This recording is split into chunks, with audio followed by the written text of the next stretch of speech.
telephone request came to the offices of the society about a dog left trapped in an apartment in Bat Yam after its owner was hospitalized. According to the neighbor, the dog's barking cries got weaker and weaker, and it seemed that the dog had already been locked in the apartment for 2 days without water, food, or care. The neighbor told us that he called the police, but without a court order, it was not within their jurisdiction to break in and rescue the dog. The apartment owner claimed that she did not have the key, and the municipal veterinarian refused to come to the site. Since he was determined to help the poor dog, the neighbor called the Society for the Prevention of Cruelty to Animals in Israel, Tel Aviv, and requested its help. The Society's attorney immediately turned to the magistrate's court in Tel Aviv, requesting a court order that would allow breaking in the door.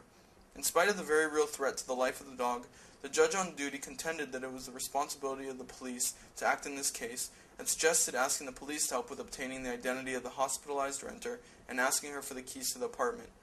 At the police station, they did not see this as an emergency, and a whole night passed while the poor dog was locked in the apartment.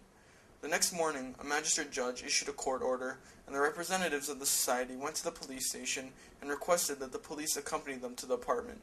The police commander again called the owner of the apartment, and after she understood that they were about to break into the apartment, she claimed that she found the apartment keys and asked that they wait until she arrived. After about an hour, the owner of the apartment arrived and opened the door. The sight that was now revealed to those present was shocking. The floor of the apartment was covered with excrement, and the unfortunate 10-year-old dog of the Collie breed was found lying on the terrace in death throes. Dr. Shapira, the Society's veterinarian, gave first aid treatment to the dog. He gave it an infusion of liquids, but in a short time the dog died of dehydration.